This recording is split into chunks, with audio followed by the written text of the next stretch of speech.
ചേട്ടാ, പുതിയൊരു രക്ഷാപ്രവർത്തന കാലഘട്ടത്തിലൂടെയാണ് നമ്മൾ കടന്നു പോകുന്നത്. ഇതിനു മുമ്പിട്ട് നമ്മളൊരു രക്ഷാപ്രവർത്തനം കണ്ടിട്ടുണ്ട്, DYFIയുടെ രക്ഷാപ്രവർത്തനമായിരുന്നു. പക്ഷേ ഇന്നത്തെ കാലത്ത് രക്ഷാപ്രവർത്തനം നടത്തുന്നത് പോലീസുകാരാണ്. എന്താണ് ഇതിന്റെ പിന്നിലൊരു മാറ്റം?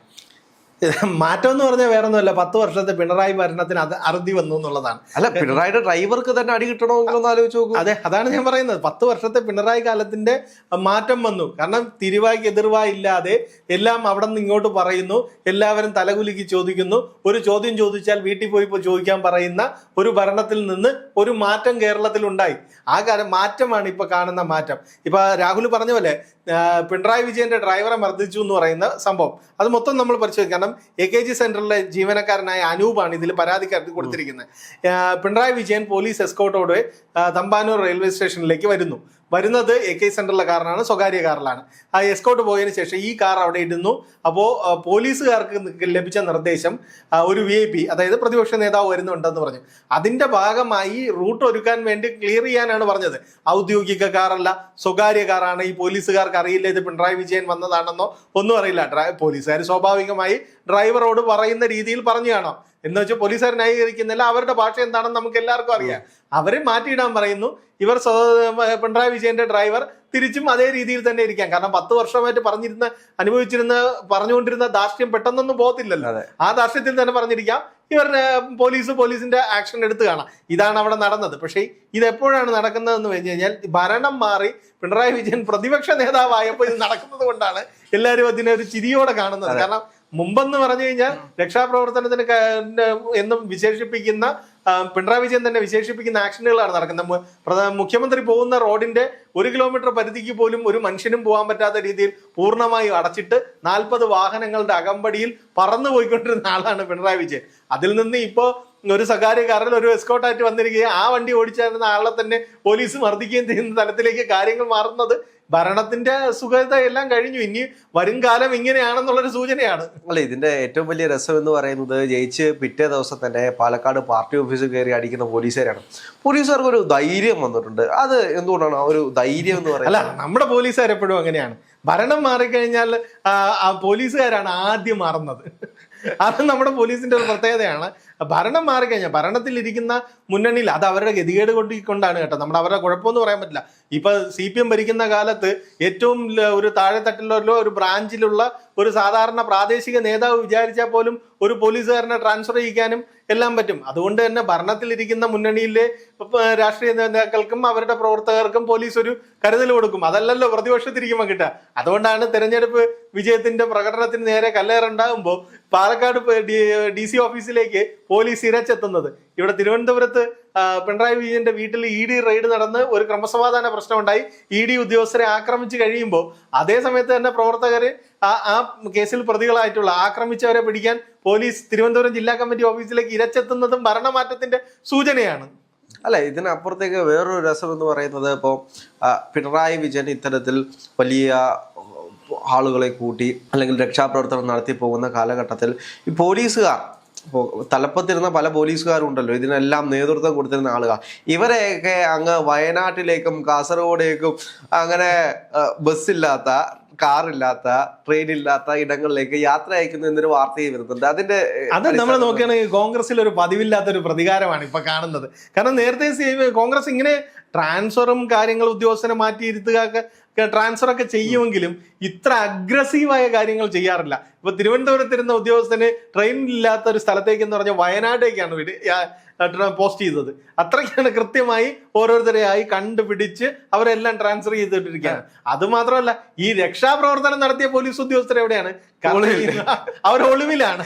അതാണ് മാറ്റം. കാരണം ഈ രക്ഷാപ്രവർത്തനം നടത്തിയവരെല്ലാം കൂടി മുഖ്യമന്ത്രി പോകുന്ന സ്ഥലത്തെല്ലാം കാണിച്ചു കൂട്ടിയതെല്ലാം നമ്മൾ പലപ്പോഴും കണ്ടിട്ടുള്ളതാണ്. ഇവര് പോലും ഇപ്പോൾ ഒളിവിലാണ്. അതാണ് ഇവിടുത്തെ ഒരു മാറ്റം എന്ന് പറയുന്നത്. ഇത് എത്രത്തോളം വലിയ തിരിച്ചടികൾ ഇനി ഉണ്ടാവും എന്നുള്ളൊരു ആശങ്ക CPM-നുണ്ട്. കാരണം എന്ന് പറഞ്ഞു കഴിഞ്ഞാൽ അത്രയ്ക്കാണ് 10 വർഷം കൊണ്ട് ചെയ്തു കൂട്ടിയത്. അപ്പൊ അതിന് ഇനി മറുപടികൾ ഏതൊക്കെ ഈ അസോസിയേഷനെല്ലാം, പോലീസ് അസോസിയേഷൻ എല്ലാം കുറച്ചുകൂടെ ആക്റ്റീവ് ആയിട്ടുണ്ട്. കാരണം അവര് പരാതിയുമായിട്ട് പോകുന്ന സാഹചര്യം നമ്മൾ കണ്ടു. അതിന്റെ പ്രധാനപ്പെട്ട കാരണം എന്ന് വെച്ച് കഴിഞ്ഞാൽ, ഇത്രയും നാളും പണിയെടുക്കാതെ പുറത്ത് കറങ്ങി നടക്കാൻ വേണ്ടി അവസരം ഒരുക്കി കൊടുത്തിരുന്ന പോലീസുകാർക്കെല്ലാം സ്റ്റേഷൻ ഡ്യൂട്ടികൾ ഇട്ട് കൊടുക്കുന്നു.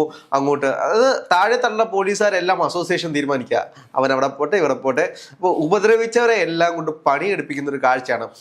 പണി കൊടുത്ത് പണിയെടുപ്പിക്കുക എന്ന് പറയുന്നതാണോ ഇത്? അതെ, നമ്മൾ നോക്കിയാൽ നമ്മളിപ്പോ ഈ പുറത്തു വരുന്ന വാർത്തകളൊക്കെ നോക്കിക്കഴിഞ്ഞാൽ ആ ഇടത് യൂണിയനിൽപ്പെട്ട് കുറച്ച് നാളായി യൂണിഫോം ഒന്നും ഇടാതെ ഭരണത്തിന്റെ സുഖലോലുപതയിൽ നടന്ന ഉദ്യോഗസ്ഥരെ എല്ലാം തെരഞ്ഞു പിടിച്ച് കേസുകൾ കൂടുതലുള്ള സ്റ്റേഷനുകൾ നോക്കി അവിടെ പ്ലേസ് ചെയ്യാണ്, അവിടത്തേക്ക് പോസ്റ്റിംഗ് കൊടുക്കുന്ന രീതിയാണ് ഇപ്പൊ കാണുന്നത്. അതാ ഞാൻ പറഞ്ഞു, ഇത് കോൺഗ്രസ് പതിവില്ലാത്തൊരു കാഴ്ചയാണ്. കാരണം എന്താ, സാധാരണ രീതിയിൽ ചില ഉദ്യോഗസ്ഥരെ അങ്ങോട്ടും ഇങ്ങോട്ടും മാറ്റുന്നു എന്നുള്ളതല്ലാതെ താഴെ തട്ടിൽ CPO ലിസ്റ്റ് മുതൽ ഇങ്ങനെ മേളിലോട്ട് തിരഞ്ഞെടുത്ത് ഇങ്ങനെ ഒരു മറുപടി കൊടുക്കുന്നത് ഇത് ആദ്യമായിട്ടുള്ള DGP വരെ നിയന്ത്രിച്ചിരുന്ന പോലീസുകാരനാണ് വയനാട്ടിൽ പൃഥ്വിരാജ് ശബരിനാഥിനെ അറസ്റ്റ് ചെയ്ത DYSP. അത്രയ്ക്ക് മാത്രം പിണറായി ഭക്തിയുള്ള ഒരു ഉദ്യോഗസ്ഥനാണ് ഈ ഉദ്യോഗസ്ഥനാണ് ഇപ്പൊ വയനാട് ജോലി ചെയ്യുന്നത്. അത് ഞാൻ പറഞ്ഞത്, ഈ ഒരു മാറ്റം കൊണ്ടുവരുന്നുണ്ട്. അല്ല, ഈ പോലീസുകാർ ഈ രക്ഷാപ്രവർത്തനം ഇനിയും തുടരുമോ? കാരണം പിണറായി വിജയന്റെ ഡ്രൈവറെ രക്ഷാപ്രവർത്തനം നടത്തി, ഇത് കഴിഞ്ഞ് ഇനി കേരളത്തിലെ SFI രക്ഷാപ്രവർത്തനം നടത്തുന്ന ഒരു സാഹചര്യത്തിൽ പൊക്കോണ്ടിരിക്കുകയാണ്. ഇനി അത് വീണ്ടും നീണ്ടു പോകുമോ ഈ രക്ഷാപ്രവർത്തനം? അല്ല, രക്ഷാപ്രവർത്തനം എന്ന് പറയുമ്പോൾ സ്വാഭാവികമായും തെരുവിലിറങ്ങി സമരം ചെയ്യാൻ SFIയും DYFIയും യൂത്ത് കോൺഗ്രസിനേക്കാൾ ഒരു പടി മുകളിലാണ്. അതെന്തായിരുന്നാലും ഒരു ചെറിയ, നമ്മളിപ്പോ കഴിഞ്ഞ ദിവസങ്ങളിൽ കണ്ടതാണ് തിരുവനന്തപുരത്ത് യൂണിവേഴ്സിറ്റി കോളേജിലെ കേരള യൂണിവേഴ്സിറ്റിയുടെ യൂണിയൻ തെരഞ്ഞെടുപ്പിന് ശേഷം നടന്ന സംഘർഷം.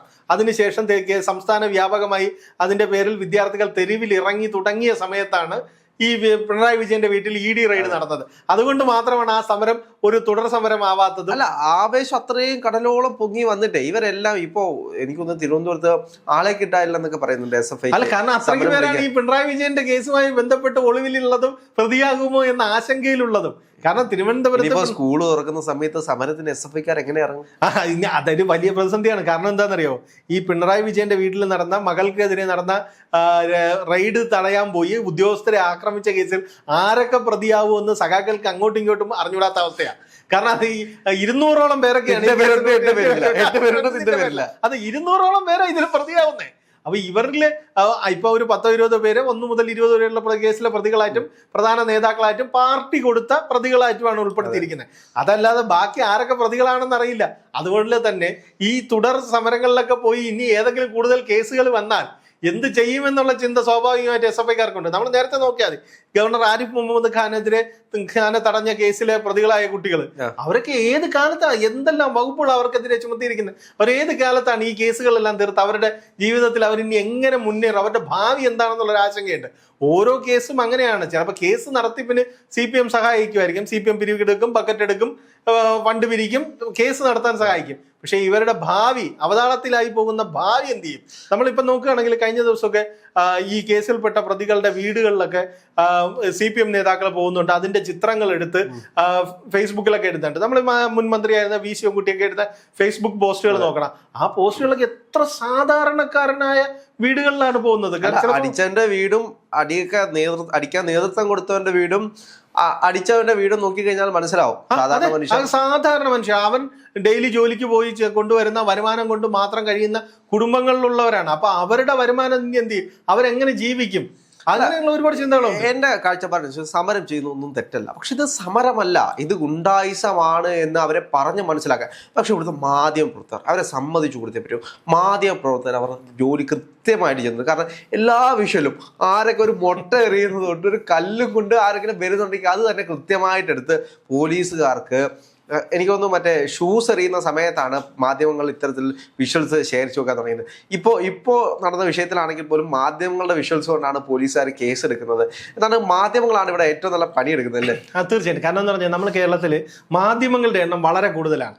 ഈ ടെലിവിഷൻ ചാനലുകൾ മാത്രമല്ല, ഓൺലൈൻ മീഡിയാസും പിന്നെ വ്ളോഗ് ചെയ്യുന്നവരുമായിട്ട് ഒരു സംഭവം നടക്കുന്നിടത്ത് നിരവധി യൂണിറ്റുകളാണ് പ്രവർത്തിക്കുന്നത്. അത് ഹെലിക്യാം തൊട്ടുണ്ട്. അതുകൊണ്ട് തന്നെ ഇപ്പോഴും ഈ ദൃശ്യങ്ങളിൽ നിന്ന് ഒരിക്കലും ഒളിച്ചോടാൻ പറ്റില്ല. അതുകൊണ്ടാണല്ലോ ഈ പണ്ട് ഒരു വിവാദപരമായ ഒരു പരാമർശം ഒരു ബൈറ്റായിട്ട് നൽകിയ, ഞാൻ അങ്ങനെ പറഞ്ഞിട്ടില്ല എന്ന് പറയുന്ന നേതാക്കള് ട്രോൾ ചെയ്യപ്പെടുന്ന അതുകൊണ്ടാണ്. കാരണം പണ്ട് പറഞ്ഞ ഈ കാലത്ത് മാറായിരുന്നു. ഇതിപ്പോ ഒരു വീഡിയോ അല്ലല്ലോ, ഒരു ചാനലല്ലല്ലോ. അതുകൊണ്ടാണ് ഈ നേതാക്കൾക്കൊന്നും പിടിച്ചിരിക്കാൻ പറ്റാത്തതും ഇതൊന്നും നിഷേധിക്കാൻ പറ്റാത്തത്. കാരണം ഇതിന്റെ എല്ലാ ദൃശ്യങ്ങളും വീഡിയോയും ഉണ്ട്. അല്ല, സഖാക്കന്മാര് AI-ക്ക് പകരം പുതിയ സാധനം കണ്ടുപിടിക്കും, പുതിയ ക്യാപ്സ്യൂൾ കണ്ടുപിടിക്കേണ്ടിയിരിക്കും. കാരണം അതാണ്. അതുകൊണ്ട് മാധ്യമങ്ങൾ വിവിധ യൂണിറ്റുകളിൽ നിന്ന് വിവിധ ആംഗിളിലാണ് ഈ വിഷയം കവർ ചെയ്തേക്കുന്നത്. സമരം ചെയ്തോട്ടെ, ജനാധിപത്യമായി സമരം ചെയ്യട്ടെ. പിണറായി വിജയന്റെ വീട്ടിൽ ഇല്ലെങ്കിൽ അവർക്ക് അവർക്ക് സമരം ചെയ്യാൻ പറ്റിയൊരു കാര്യമുണ്ട്. ആ കാറ് കമ്പനി ഏതാണോ ആ കമ്പനിക്കെതിരെ സമരം ചെയ്യണം. കാരണം തൊട്ടാൽ പൊട്ടുന്ന കാറൊക്കെ പണിത് വെച്ച് കഴിഞ്ഞാൽ അല്ല അങ്ങനെയല്ലല്ലോ, അത് എന്താ ഒരു ഇഷ്ടിക എടുത്ത് മാറി മാറി എറിയായിരുന്നു. ഒരു കട്ട ഒരു ചെറിയ കട്ടക്കല്ല് കൊണ്ടൊന്നും തൊട്ടതേ ഉള്ളൂ. അതുപോലെ തന്നെ ബാക്ക് ഗ്ലാസ് ഒക്കെ ഇരുമ്പ് പൈപ്പ് വെച്ച് അടിച്ചു പൊട്ടിച്ചത്. അല്ല അങ്ങനെ ഇരുമ്പ് വെച്ച് തൊട്ട് കഴിഞ്ഞാൽ പൊട്ടുന്ന കണ്ണാടി വെച്ച അല്ലെങ്കിൽ അത്തരത്തിൽ വാഹനം ഉണ്ടാക്കിയ കമ്പനിക്കെതിരെ ഇവർ സമരം ചെയ്യേണ്ടത്. ഈ സമരത്തിന്റെ കാര്യം തന്നെ ഇതാണ്. ആദ്യഘട്ടത്തിലൊക്കെ വീടിന്റെ പരിശോധന, അതായത് വിശ്വസിക്കുന്ന രാഷ്ട്രീയ പ്രസ്ഥാനത്തിന്റെ നേതാവിന്റെ മകൾ നടത്തിയ ഇടപാടിന്റെ പേരിലുള്ള ED റെയ്ഡിനെതിരെയാണ് ഈ തെരുവിൽ കുത്തിയിരുന്ന് പ്രതിഷേധിക്കുന്നതെന്നാണ്. നേതാവിനെതിരെയല്ല, നേതാവിന്റെ മകൾക്കെതിരെ വന്ന ആരോപണം. അതായത് ഈ നേതാവ് മുഖ്യമന്ത്രിയായിരുന്ന സമയത്ത് ചെയ്യാത്ത സേവനത്തിന് പണം പറ്റി എന്ന് കൈപ്പറ്റി എന്ന് പറയുന്ന ആരോപണം, അതിന്റെ തെളിവടക്കം പുറത്തു വന്ന ഒരു വിഷയത്തിലാണ് ഈ സഖാക്കൾ ഇവിടെ പുറത്തിറങ്ങി ഈ സമരം ചെയ്യുന്നത്. ആദ്യഘട്ടത്തില് കുത്തിയിരിപ്പ് സമരം നടന്നു, അത് കണ്ണൂരും നടന്നു, കോഴിക്കോടും നടന്നു, അതെല്ലാം നടന്നു. പക്ഷെ ഇവിടെ മാത്രം ഒരു ഘട്ടം കഴിഞ്ഞപ്പോൾ ഇത് അക്രമ സമരത്തിലേക്ക് പോയി. അക്രമ സമരം എന്തിനാണ് ED ഉദ്യോഗസ്ഥരെ മർദ്ദിച്ച് ഭയപ്പെടുത്തി ഇനി ഒരു പരിശോധനയ്ക്ക് മുതിരരുത് എന്ന് സന്ദേശം നൽകാനാണോ എന്നുള്ളൊരു സംശയമാണ് ഇനി ബാക്കിയുള്ളത്.